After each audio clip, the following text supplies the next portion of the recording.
I'm back. I'm bad with it. And I say, oh. And I say, oh. And I say, oh. To the day chat 5 times. TikTok to mess with the wrong cartel. Got a little sore throat, my nigga, man. I'ma see it. See what this bitch talking about. July 7th, 2022. A TikToker shut down a bridge in Mexico with luxury cars just to shoot a video. This angered one of Mexico's most dangerous cartels, and what they did to him changed the course of his life forever. Here, 5 times. Just for, I ain't gonna lie, the nigga part. Multiple luxury cars. They could have just broke into one though. They ain't had to do like other shit for him. But they just want to punish his ass. They wanted to punish his ass for. They wanted to punish him for. Sometimes TikTokers mess with the wrong cartel. Rodolfo Marquez. Rodolfo Marquez, also known as Fofo Marquez, is a controversial Mexican influencer who has millions of followers across his social media. Born on the 15th of July 1997, Fofo was undoubtedly born into a wealthy family. There's not much information on his family background. Still, from what we know, his grandfather made shoes for high-profile dignitaries in Mexico, while his father was one of the owners of Total gas station before he passed away. Now, it's obvious Fofo comes from a wealthy background, and his social media personality basically revolves around him posing in the most luxurious cars, going to clubs with his friends, and living that Mexican dream. It was also through sharing his luxurious lifestyle on social media that he garnered more than 3 million gram followers, making him what Gen Zs call an influencer. However, Fofo's fame on IG wasn't enough. He decided to navigate his way to TikTok, where he established a fan base, but also began getting himself in trouble. A lot of people had eyes on him, and of course wanted to bring him down, but Fofo didn't care. He had a huge ego and felt like he was unstoppable, but all that ego was crushed down to the ground the moment he messed with one of Mexico's deadliest cartels, you gotta do your New homework Jalisco on that Generation Cartel, aka CJNG. I'd be doing. They got those sticks, fool. Them cartels, dude. They got. Look at them guns. The fuck kind of gun that? You see that fucking silver gun, fool? What kind of gun that is? That'd be hard as fuck. Huge injustice if I didn't tell you about the severity of this crime syndicate and its ruthless methods. Once you're aware of their operations, you'll understand why anyone, even someone as seemingly insignificant as a TikToker, would face serious danger by crossing paths with them. In fact, a number of TikTokers featured in this video have unfortunately encountered this very same criminal group, and I can't help but wonder why. We are the new group Mata Zetas, and we are against kidnapping and extortion, and we will fight them in all states for a cleaner Mexico. Those were the words written in a note by the Jalisco New Generation Cartel back in June 2009, after they executed 3 Mexicans and dumped their bodies in a truck. Mexican authorities initially underestimated these guys as a minor faction within a larger cartel. However, the CJNG swiftly demonstrated its menace by executing 35 members of rival cartels and discarding their bodies in various vehicles along the Mexican highway. The cartel's leader, Nemesio Segueda Cervantes, also known as El Mencho, has gained a notorious reputation of being the devil in human form. Born on July 17, 1966. El Mencho emerged from a farming family of 6 siblings, and despite this background, he diverged early, seeking a more ambitious and nefarious path to success, one marked by the stain of cocaine and the blood of Mexicans. El Mencho's criminal journey began at 14, performing menial tasks for larger cartels, and then in the U.S., where he continued his criminal pursuits. However, he was deported to Mexico. That boy got a whole story to tell, fool. That boy got a whole story to tell. After a Texas-based gang-related sentence. Now, upon his return, El Mencho joined the Milenio Cartel as an assassin. However, the cartel subsequently. He joined that bit as a assassin, so he was hired to kill niggas. I ain't gonna lie.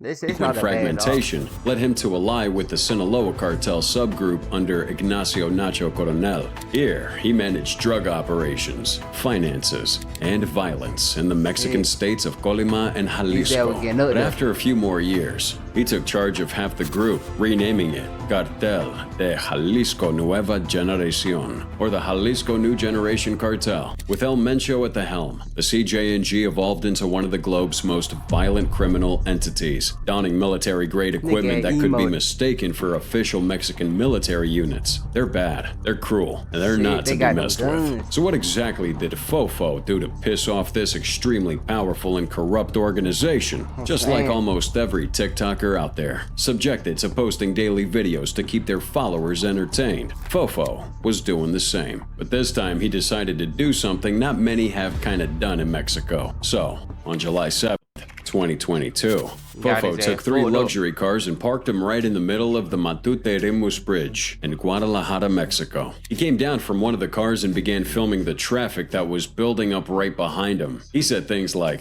"We've closed it for ourselves. This is what I want to demonstrate, what money and power can do.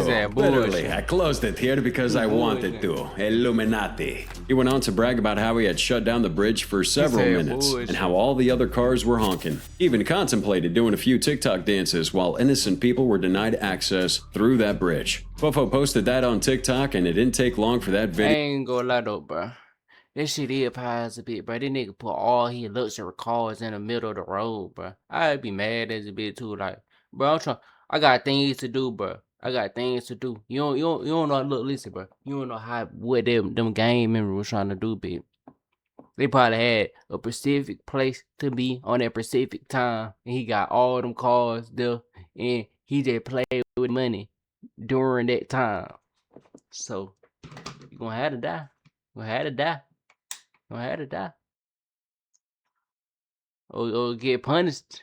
To go viral. A lot of people online shared their disgust at Fofo, raining insults on him for his nonchalance and stupidity. One Twitter user even called him a headless imbecile. The mayor of Guadalajara also threatened to press charges against him, with TikTok officially banning his account while they took down that video. In less than 48 hours, Fofo couldn't access his account anymore and resorted to other platforms to tender his apology. He apologized for his childish behavior and asked for forgiveness from the people affected. The mayor accepted Fofo's apology, but stated that he needed to complete several hours of community service, cleaning beneath that same bridge he blocked. Left with no option, Fofo agreed to do as he was asked, but it was at this moment that the CJNG decided to punish Fofo for his actions. Just when the smoke for his stupid video had gone down, the CJNG reignited the entire case with a message sent to Fofo Marquez. The message went viral on social media, and it was from an anonymous account named Gente con la Gente NG, which translates to people with the new generation. The message was also written in Spanish, but it roughly translates to this. "Hello to all the people of Guadalajara. We are the Jalisco New Generation Cartel. As you might know, the influencer or scumbag Fofo Marquez dared to obstruct the flow of traffic on the Matute Rimus Bridge, which is an act that we don't tolerate. We'll not allow this animal to get away with this. We need to call him an animal. We are in charge. Are in charge of Jalisco and all of Mexico." I try to go to Mexico. They ain't gonna lie, Mexico ain't playing for. I don't know about going to Mexico, bit. In them cartel, bit. Snag your ass up. "We would not allow you to come to Guadalajara and do this type of thing. If you ever step in Guadalajara, not you or your money would save you from us." Now, seeing how El Mencho and the CJNG as a whole are driven by intense violence, it could have been anyone who wrote that message to Fofo. Members of the CJNG believe that El Mencho should be feared and worshipped by Mexicans. So Fofo pulling such a stunt in a town under the direct control of El Mencho himself was an insult to El Mencho. They're real though, bit. He kinda did insult it. Be feared and worshipped by Mexicans. Undoubtedly wealthy, but where his wealth stops is where that of the CJNG begins. These guys rake in billions of dollars annually and control a significant portion of the Mexican government. Their message terrified Fofo because he knew that no one could protect him if the CJNG decided to actually kill him. Once the message circulated, things got real. The CJNG nobody could protect that nigga if he got killed, fool. Nothing he could do about it, but just let it happen, fool. Bro, Mexico is not for beginners. jokes, and Fofo knew this. He tendered an apology to him online and immediately ran back to his parents' mansion in Mexico to seek refuge. But being in that mansion wouldn't change anything. The family then hired armed security men to guard the house 24/7. But even with this, Fofo wasn't safe. The CJ&G had taken down the deadliest cartel hitman squads and even the battalions of the Mexican army in the past, so no amount of security could hold them down. Fofo was scared. He couldn't leave the house for days, stayed away from windows to avoid sniper attacks, and even carried a transceiver around so he could communicate if he was ever in danger. After a few months, Fofo finally returned to his life, but his actions against the authority of the CJ&G altered the course of his life till today. However, as crazy as that sounds, this next teenager had the guts to insult El Mencho directly. Ain't no way. Illuminati 6. Ain't gonna lie, fool. These niggas gotta stop messing with that dude, bruh. They did all that shit. And you in their home turf. I do not know about that. Do your history. Mira bien, hijo de tu puta perra Puta. madre. He said, puta. A mí me pela la verga el Mencho. Yo lo I'm digo not fuera de scared to say cámara, I say that without a camera. Or A mí me Ruga. pela la madre el Mencho. Very strong words, right? Well, those were the words of a guy known simply by his TikTok handle, Illuminati 6. Before his account He got a demon in his name. Nigga got a demon in his name. became private, he engaged his followers by accepting the dares they gave to him. And on that occasion, one user dared him to insult El Mencho, which he did. In the video, the TikToker wore a slacked black round neck and a black ripped pair of jeans and was carrying a backpack. Nigga was like, they be finna give me all the views. They be about to give me all the views. Shit. Them niggas ain't gonna do shit. Fuck his looking this shit backfired on his I wonder how what you thinking now. He leaned on a light pole and said, Listen well, you son of a bitch. El Mencho can suck my dick. he then says, I don't sleep like El Pirata or El Chanito de Coyacan. referencing two other social media teenagers that had been executed by El Mencho. He finished off the video by saying, I'm immortal, untouchable. I made a pact with the devil. I That came shit- to give you fire, Mencho. That shit so evil, fool. He evil, fool. He think he eviler than Mencho. He a dumb evil. Cause he don't know what he doing. He mess with the wrong people at the wrong time. Joe, I'm not scared to say this. I'll say this with the camera right here. Mencho can suck my dick.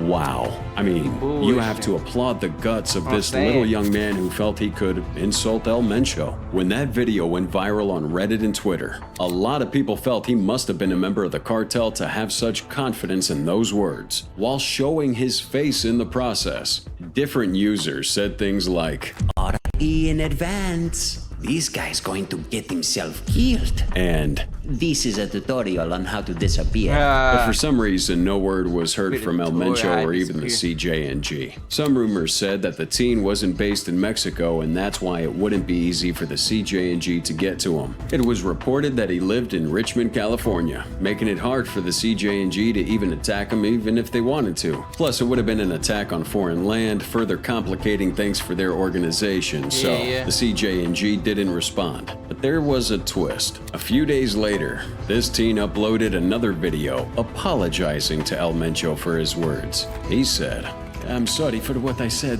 I wasn't well. I wasn't conscious of what I was saying. It was wrong. That day I woke up stupid. I didn't look at the consequences. I did that for followers. I ask for forgiveness. You and your family are well liked. Mencho, don't kill me. I have a family just like you. I apologize. We all make You can't just say things that don't stand on what you be about, fool. You a bit, fool. mistakes. I have psychological problems, sir. Just remember, we like you.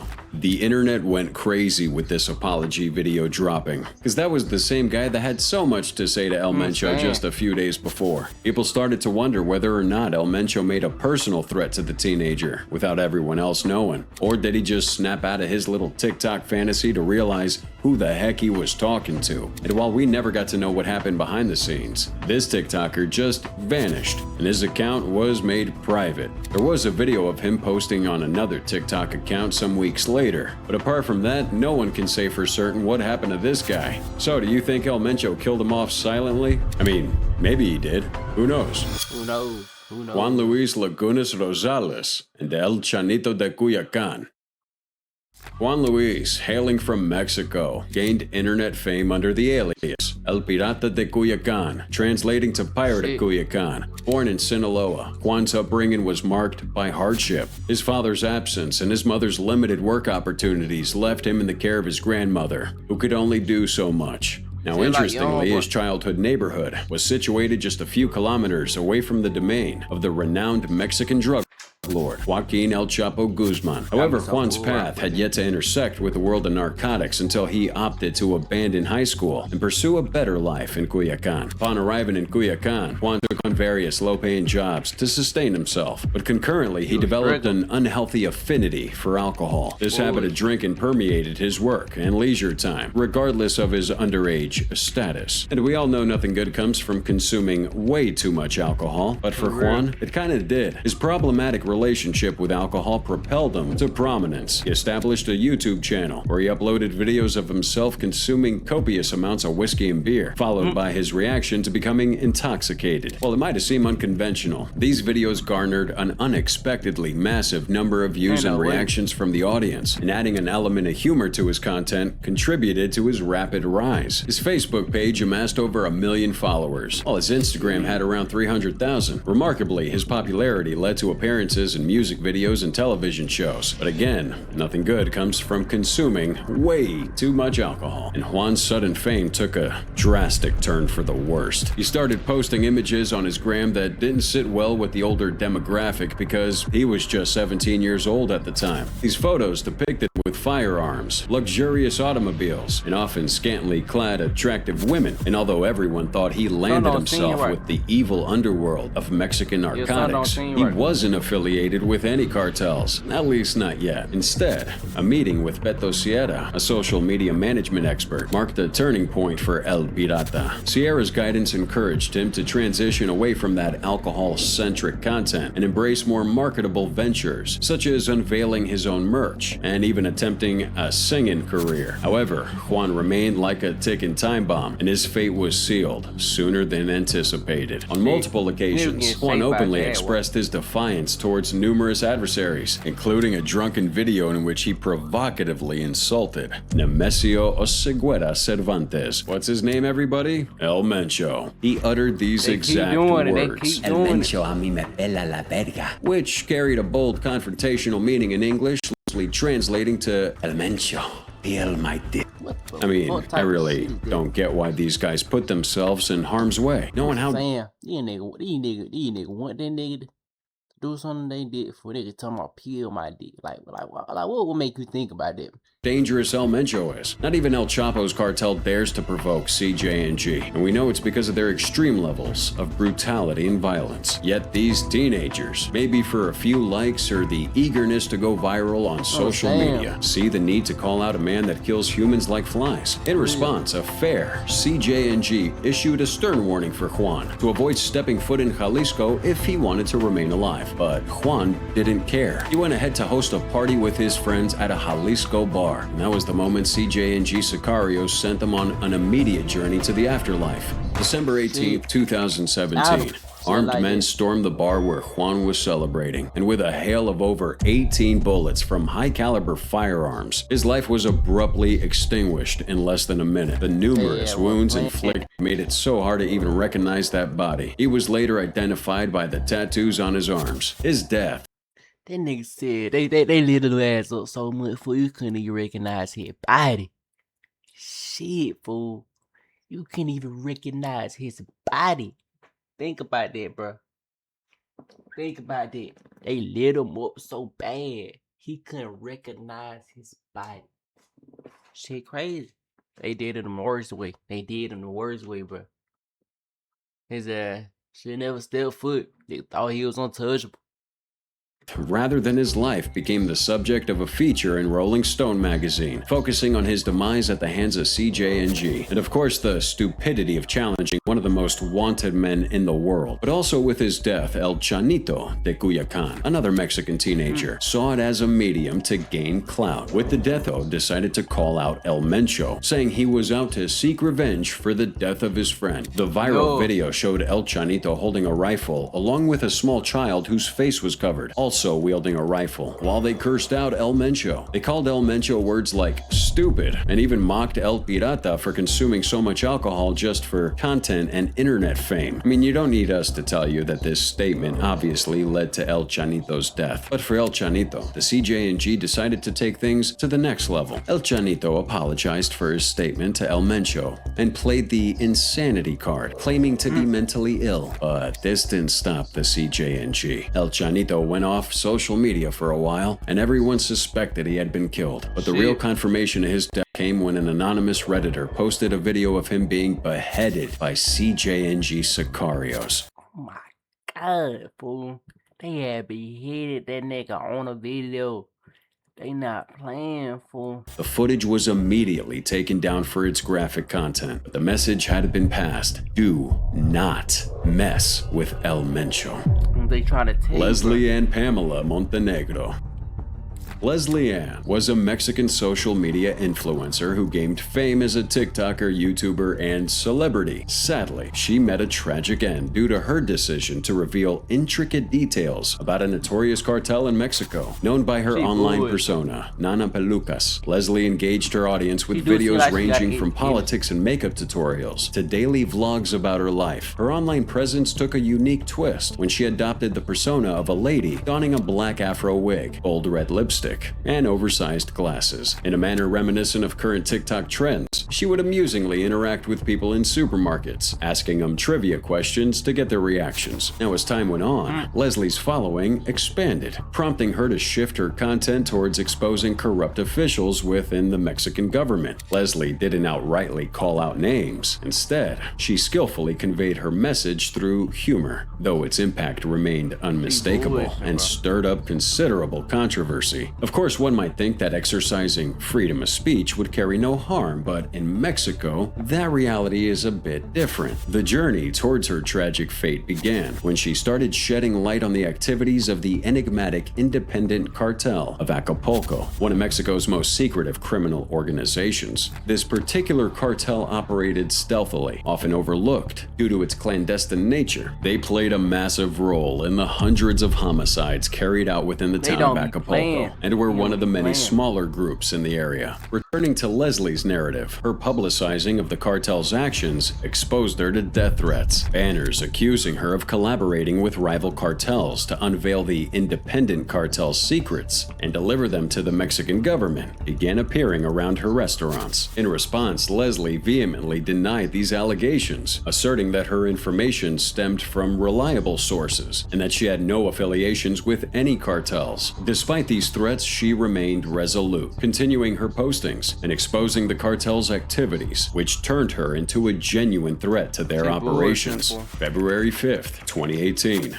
Two men entered her restaurant during her night shift, ordering beers, before mercilessly gunning her down. She received 3 shots to the upper body, ending her life on the spot. Fortunately, Mexican authorities managed to apprehend one of the individuals responsible for her murder, El Pipas. The subsequent trial, however, took a perplexing turn. The presiding judge inexplicably dismissed the charges against El Pipas, despite an abundance of undeniable evidence. This unsettling outcome starkly illustrated the deep-rooted corruption that Leslie had fought against. Cartels manipulated the judicial system, even influencing high-ranking government officials and copying instances like El Chapo's daring prison escapes. Leslie's demise inadvertently led foreign entities to investigate the Acapulco cartel's affairs, eventually revealing the city's perilous state. The town itself made the ranking for being the world's second most dangerous city. The United States even issued issued a special travel ban to dissuade Dang, its they be got citizens from travel visiting ban. the city of Acapulco. They be got Leslie's hope travel of ban. exposing the city's issues to both the public and the Mexican government aimed for change, yet she tragically underestimated the extent of corruption. So in her pursuit of justice, Leslie messed with these cartel members and paid for it with her life. That, my friends, is something that won't be forgotten in a hurry. Miss Azucena Uresti. Earlier this week, the Jalisco New Generation Cartel posted a video online in which they directly threatened Uresti. TikToker and newscaster Azucena has also managed to imprint her name amongst those in the bad books of the Jalisco New Generation Cartel. In August 2021, Miss Uresti became a target of the CJNG after they released a message calling her biased and a supporter of vigilante groups in Mexico. Miss Uresti is majorly involved with the press, and as of now, what seems to be her TikTok account has been made private. In the video released by the CJNG, 6 sicarios were dressed in black clothing and carried automated weapons, while a Gotta be 7th man who black. said he was a representative of El Mencho sat down and delivered his message to Miss Uresti. The spokesperson said, "I'm not against freedom of expression, but I am against anyone that attacks me." He went on to talk about how the cartel would find and kill Miss Uresti for spoiling the name of their organization. According to their side of the story, the vigilante groups Miss Uresti claims are peacemakers in Mexico are in reality drug traffickers in disguise. These vigilante groups have undergone countless attacks on different cartels to paint themselves as heroes to the Mexican government. However, the CJNG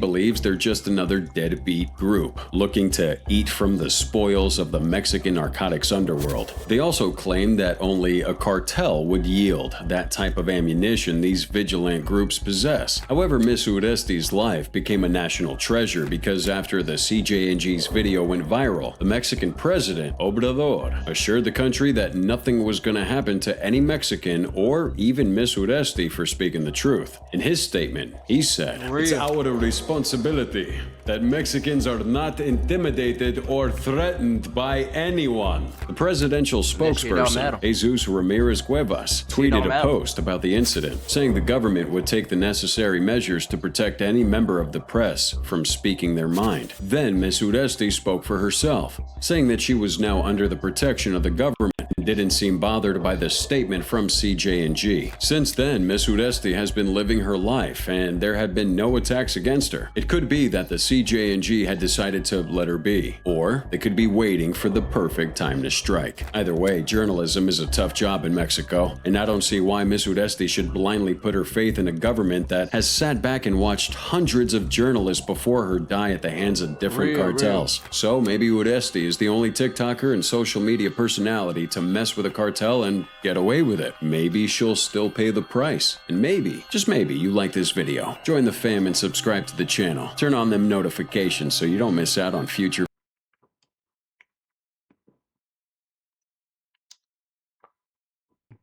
That's it for y'all, boy, my nigga. Hope y'all enjoyed the video. We out there, bit, my nigga. I couldn't talk much, you feel me, cause my sore throat. But like I said, I'm out there, bit, my nigga. And I say, oh, and I say, oh. My name is Sasuke Uchiha. I hate a lot of things, and I don't particularly like anything. What I have is not a dream, because I will make it a reality. I'm going to restore my clan and destroy a certain someone.